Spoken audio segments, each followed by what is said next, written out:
কি বললাম, এই যে ওলামাদের প্রতি একটা অভক্তি, এটার মূল কারণ কি, এই কথাটা বলে আমি শেষ করে দেব। বলা হয়েছে দিনের কাজ করতে হবে নিজের জান নিজের মা, এই কথা ঠিক নেই? নিজের জান নিজের মা, এটা কিন্তু শরীয়তের হুকুম নয়। কোরআনে কারীমের একটা আয়াত পয়গম্বরের কথা নকল করা হয়েছে, মা আসআলুকুম আলাইহি মিন আজর ইন আজরিয়া ইল্লা আলাল্লাহ। তোমাদের কাছে কোনো বিনিময় চাই না, বিনিময় তো আমাকে আল্লাহ দিবে। এটা মানসাবে নবুয়ত, পয়গম্বরের মাকাম। উম্মতের মাকাম কি? হুজুর সাল্লাল্লাহু, এই কথাটা বলে আমি শেষ করে দিচ্ছি। হুজুর সাল্লাল্লাহু আলাইহি সাল্লাম বলছেন, আলাইকুম বিসুন্নতি, বলেন আলাইকুম অসুন্নাতিল খুলাফায়ে রাশিদিন আল মাহদিয়্যিন। তোমরা কোরআনের এক এক আয়াত চাই একজনে চলবা। কারণ একজনে বুখারী শরীফের হাদিস চাই, কারণ বুখারী ছাড়া কিছু মানি না। হ্যাঁ, বুখারী মুসলিম ছাড়া কিছু মানি না। আরেকজন যদি কয় বলে জমজমের পানি ছাড়া কিছু মানি না, তাহলে আগুসুল্লাহ থাকতে হইব, হ্যাঁ, আগার ওষা থাকতে হইব, অজু ছাড়া নামাজ পড়তে হইব। জমজমের পানি তো সবার উপরে, কিন্তু এটা সকল প্রয়োজন মেটাতে পারবে না। হ্যাঁ, তো বিনিময় ছাড়া দিনই কাজ করা তো সবচেয়ে বড় উঁচা মাকাম। যার পক্ষে যতটুকু সম্ভব, যার পক্ষে যতটুকু সম্ভব বিনা পোশাক করবে। এটা আমি আমার নিজের আমিত্ব বয়ান করতেছি। আলহামদুলিল্লাহ, ওয়াজ করতে যাই, সব জায়গায় আমাকে হাদিয়া দেওয়ার সুযোগ পায় না। আমাদের নিকটে, আমি নাম বলবো না, কয়েক মাহফিলে গেছি, বয়ান করে আমি চলে আসছি, আমাকে হাদিয়া দেওয়ার সুযোগ পায় না। মনে করছে হুজুর তো চেয়ারম্যান, হুজুরের না হলেও চলবে, এর লেগে হুজুর চলে গেছে, আজ পর্যন্ত দেখাও করে নাই। এর লেগে আমি কি ওয়াজে যাওয়া বন্ধ করছি? যার পক্ষে যতটুকু সম্ভব কি বিনিময় ছাড়া দিনই কাজ করা, এটা ভালো। এটা বলেন তো, আমার পক্ষে এখান থেকে ঢাকা, ময়মনসিংহ, হ্যাঁ, চট্টগ্রাম, এদিকে উত্তরবঙ্গ, পশ্চিমবঙ্গ, এইভাবে গাড়ি একটা লইয়া কয়টা মাহফিল নিজ খরচে যেতে পারবে? হ্যাঁ, কিন্তু এখন তো প্রত্যেক দিন মাহফিল। হ্যাঁ, গতকাল তো দুইটা, একটা ছিল রামগঞ্জ আর একটা ছিল রাজাপুর চমন। তো আলাইকুম বিসুন্নতি, হুজুর সাল্লাল্লাহু আলাইহি ওয়াসাল্লাম কি বলছেন, তোমরা আমার সুন্নতের উপর আমল করো, আর আমার খোলাফায়ে রাশিদিন, আমার পরে খোলাফায়ে রাশিদিন, আমার সাহাবীরা যারা, এদের সুন্নতের উপর আমল করো। এই ব্যাপারে হুজুরের সুন্নত কি? বনি ইসরায়েলের জন্য মান্না সালওয়া আসছে, হুজুর সাল্লাল্লাহু আলাইহি সাল্লামের জন্য আসমান থেকে মান্না সালওয়া আসছে? তো হুজুর সাল্লাল্লাহু আলাইহি সাল্লাম কিভাবে চললেন? সদকা খাওয়া তো না জায়েজ, কারণ কুরাইশ বংশ হুজুর, কুরাইশের জন্য সদকা খাওয়া না জায়েজ। হাদিয়া, সাহাবায়ে কেরাম হাদিয়া দিতেন, হাদিয়া গ্রহণ করা সুন্নত, হাদিয়া দেওয়াও কি সুন্নত। এটা চলছে মক্কি জীবনে। মাদানী জীবনে মদিনা শরীফ আসার পরে যখন জিহাদের হুকুম নাজিল হলো, বদর থেকে আরম্ভ হলো, এই যুদ্ধের ময়দানে কাফেররা পরাজিত হইতো। পরাজিত হওয়ার পরে তাদের ঘোড়া, তাদের ঢাল তলোয়ার, তাদের সঙ্গে নিয়ে আসা টাকা পয়সা, দামি জিনিসপত্র, এই সবগুলো গনিমতের মাল হিসাবে সাহাবায়ে কেরাম নিয়ে আসতেন। এখন একটা জিনিস কেমন কেমন লাগে, অগরম মারলাম, হ্যাঁ, মারিও শেষ করলাম, আর এখন ব্যাগ লই আইলাম, এটা কেমন জানি একটা খটকা লাগে। এই খটকা দূর করার জন্য আল্লাহ পাক এই গনিমতের মালের মধ্যে নিজের ভাগ বসাইছে। কি যে গনিমতের মালের 5 ভাগ করবা, ফালিল্লাহি ওয়া লিরাসূলি খুমুস, 5 ভাগের 1 ভাগ আল্লাহ এবং আল্লাহ রাসূলের জন্য। তাহলে গনিমতের মাল যা আসতো, এটা 5 ভাগ করি, 1 ভাগ ফালিল্লাহি ওয়া লিরাসূলি, আল্লাহ আর আল্লাহর রাসূলের। তো আল্লাহর ভাগকে আসমানে ফাড়া দিত না, এটাও হুজুর সাল্লাল্লাহু আলাইহি ওয়াসাল্লাম। তাহলে 5 ভাগের 1 ভাগ। যদি মনে করেন একটা যুদ্ধ থেকে 5 লক্ষ টাকার মাল আসছে, তাহলে 1 লক্ষ টাকা হুজুরের, 5 কোটি টাকার গনিমত পাওয়া গেছে। কারণ বড় বড় যুদ্ধের ভিতরে লক্ষ লক্ষ সৈনিক, হ্যাঁ, এক যুদ্ধের ভিতরে 60 60 জন সাহাবী, মোকাবেলায় ছিল 60,000। খালিদ ইবনে ওলীদ রাদিয়াল্লাহু তাআলা আনহু পাহাড় পিছনে রাইখা 60 জন রে কয় যে তলোয়ার লইয়া ঘুরে দাঁড়া। তাহলে ওবির থেকে এরা 60,000 হলে কি হইব? একজনের সামনে একজনে না আইবে, কি তো সমানে তলোয়ার চালাইবে। পিছনে পাহাড়, তলোয়ার চালাইতে আছে, লাশ পড়তে আছে। আরবের পাথরের জমিন, মাটিয়ে রক্ত চষে না। রক্ত স্রোত যখন পিছনে গেল, তখন এরা মনে করলো কিরে আমরা 60,000, ওরা মাত্র 60 জন। 60 জনের রক্ত তো এই পর্যন্ত আসতে পারে না, আঙ্গ বেগুন না, তারপরে হতা হালাইতে। এই পিছন থেকে সবগুলা নিজেদের ঢাল, তলোয়ার, ঘোড়া থুইয়া সম্পূর্ণ পলায়। তো 60 জনে কত গনিমতের মাল পাইছে? 5 ভাগের 1 ভাগ রাসূলের জন্য। হুজুর সাল্লাল্লাহু আলাইহি সাল্লাম একাত্রে আম্মা জানরা 9 জন ছিলেন, এমনি তো 11 জন, একাত্রে 9 জন।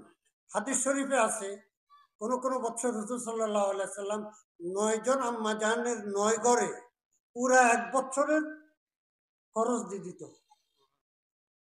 9টা পরিবারকে পুরা 1 বছরের খরচ দিতে কি পরিমাণ লাগতো? আপনি আমাকে দেখান আমার মাদ্রাসার কোন শিক্ষক, মসজিদের কোন ইমাম নিজের পরিবারকে 1 বছরের খরচ দিয়ে হয়েছে এক পরিবারকে? হ্যাঁ? আর ওই সাহাদ ওখান থেকে ফতুয়া দেয় তো মাদ্রাসায় পড়ায় টাকা নেওয়া আর জায়েজ না, কি কয় হলেন না? মাদ্রাসায় পড়ায় টাকা নেওয়া, ওয়াজ করি হাদিয়া নেওয়া, হ্যাঁ ইমামতি করে টাকা নেওয়া, তো বেশ্যাগিরি করি কামাই করার সাথে নির্দিষ্ট। এটা আলেম না জাহেল? হ্যাঁ, এই জাহেল বলে তবলিগের আমির নিজামুদ্দিনের আমির লাইনচ্যুত হয়েছে কি হয় নাই? হযরত মাওলানা ইলিয়াস রহমাতুল্লাহ আলাইহি যে আশঙ্কা করছিলেন লাইনচ্যুত হয়েছে কিনা? আল্লাহু আকবার। এবার হুজুর সাল্লাল্লাহু আলাইহি সাল্লামের কথা বললাম। হযরত আবু বকর সিদ্দিক রাদিয়াল্লাহু তাআলা আনহুকে যখন খলিফাতুল মুসলিমিন নিযুক্ত করা হলো, ওনার কাপড়ের ব্যবসা ছিল। হযরত ওমর রাদিয়াল্লাহু তাআলা আনহু বাধা দিলেন, আপনি আজ থেকে আর ব্যবসা করতে পারবেন না। তো আমার সংসার কেমনে চলবো? সেটার দায়িত্ব আমাদের। বাইতুল মাল থেকে, কারণ হুজুর সাল্লাল্লাহু আলাইহি সাল্লামের ইন্তেকালের পরে গনিমতের 5 ভাগের 1 ভাগ সরকারি কোষাগারে বাইতুল মালে জমা হতেছে। এখান থেকে হযরত আবু বকর সিদ্দিক রাদিয়াল্লাহু তাআলা আনহুর বেতন ভাতা নির্ধারিত করা হয়েছে। তাহলে বেতন ভাতা নিয়ে হযরত আবু বকর সিদ্দিক যে মুসলিম রাজ্য চালাইছেন, এটা দিন ছিল না দুনিয়া ছিল? আলাইকুম বিসুন্নতি ওয়া সুন্নাতিল খুলাফায়ে রাশিদিন। তাহলে ওলামায়ে কেরাম মাদ্রাসায় পড়ায় যে বেতন নিতেছে, এটা সুন্নতে খুলাফায়ে রাশিদিন। সুন্নতে খুলাফায়ে রাশিদিন। মসজিদের ইমামরা যে বেতন নিতেছে, সুন্নতে খুলাফায়ে রাশিদিন। আচ্ছা কোন তো, আমাকে কেউ বলতে পারবেন না কোনো মাহফিলে হাদিয়া সম্পর্কে কম হয়েছে এই কথা বলতে? সাথে সাথে তো গনিও না, প্যাকেট উদ্ধার নিথুই দিতে। কালকে এক মাহফিলে দিছে রামগঞ্জ, বিশাল বড় মাহফিল, চরমনার পীর সাহেব নায়েব আমির সাহেব আসবে, বড় মাহফিল, খরচ বড় না? তো হেতারাও একটা প্যাকেট দিছে, আমি পকেটে লইছি। এরপরে রাজাপুর গেছি, মাদ্রাসার মাহফিল, ওখানে গেছি, তারাও 1 প্যাকেট দিছে। তো বাড়িতে আইসা ইন্স্যুরেন্স লইছি, খানা টানা খাইয়া এরপরে গনে দেখলাম একখানে 5,000 আর একখানে 10,000। অনেকে এটা করে কোম্পানি বলে তোমরা 5,000 কম দিছো কি? কথা বুঝছেন? এগুলো হলো কি, দেখেন আমার এক সময় গেছে, আমি মাহফিল করে টাকা নিতাম না, ঢাকাতে যখন ছিলাম, মিরপুর মাদ্রাসা যখন ছিলাম। পরে দেখি যে আরে টাকা নেওয়ার মধ্যে একটা অসুবিধা কি, দিনের কাজ করলাম, টাকা নিলাম, আখেরাতে কি পাবো সেটা মালিক জানে। এটা একটা অসুবিধা। যদি হাদিয়া না নেই তাহলে অসুবিধা কি? 1 নম্বর অসুবিধা হলো নফস আমারে কইব দেখছো তোর মতো ফির আর কয়টা আছে? তোর মতো বক্তা আর কয়টা আছে? তুই বিনা টাকায় ওয়াজ করস, দেখ কত টাকা নেই। নকশা আমার ওই যে ফটকা মাছ খুলেছে, এরকম ভুলাইব কি অহংকার। হাদিস শরীফে আছে, হ্যাঁ, মান কানা ফি কলবিহি মিসকালা হাববাতিন মিন খারদালিন লা ইয়াদখুলুল জান্নাত। তার যার অন্তরে এক সরিষা পরিমাণ অহংকার থাকবে, সে জান্নাতে যেতে পারবে। এখন হাদিয়া না নিয়ে নিজের লাভ করলাম না, ক্ষতি করলাম। আর একটা ক্ষতি হলো, জনগণের হাতে একটা অস্ত্র উঠে দিলাম। কি কি অস্ত্র? জনগণ করবো যে হুজুর থাকলে কমলনগরে হুজুরে আছে। হুজুরে তো ওয়াজ করে টাকা নেয় না। যদি জায়েজ থাকতো তাহলে তো হুজুরে নিত, বাকি সব বন্ধ। বাকি সমস্ত ওলামা একরামদের বিরুদ্ধে সমালোচনা করার একটা হাতিয়ার কি সবার হাতে উঠাই দিলাম। যেমন অনিচ্ছাকৃতভাবে একটা হাতিয়ার আমার তাবলিগি ভাইদের হাতে উঠে গেছে। সেটা কি? সবচাইতে বড় কাজ, সবচাইতে উঁচা কাজ, নবীওয়ালা কাজ আলেমরা কেন করে না? বুঝতে না? এরকম অনিচ্ছা সত্ত্বে কি রিয়াকশন হয়ে যায়। তো এখন আলহামদুলিল্লাহ, কেউ না দিলেও খুশি, কি আখরাতের ব্যাংকে জমা রইল। হ্যাঁ, আর কেউ দিল, কম দিলে বেশি খুশি। কি রে, আমার 2000 বা 3000 দিছে, আমার গাড়ি লই এনে এনে যাইতে আর কত খরচ। হুম, তো এই পর্যন্ত কথা বললাম আপনাদের বোঝার জন্য। সবসময় যে কোনো একজন হক্কানি আলেমের পরামর্শ নিয়ে চলবে, নিজের বুঝকে সবার ঊর্ধ্বে মনে করবেন না। যাকে ভালো লাগে, যাকে ভালো লাগে, যে কোনো একজন হক্কানি আলেমের পরামর্শ নিয়ে চলবেন। আল্লাহ পাক বুঝার তৌফিক দান করেন। হ্যাঁ, পূর্ণাঙ্গ দিন, পূর্ণাঙ্গ ইসলামের খেদমত করার, তবলিগ করার তৌফিক আল্লাহ পাক আমাদেরকে দেন। আমি হযরত মোল্লা জুবাইর সাহেবকে পরামর্শ দেব যে এখন শুধু 6 ওসলে নির্ভর না করে, 100 বছর হয়ে গেছে, ক্লাস 1 আর কত থাকবে?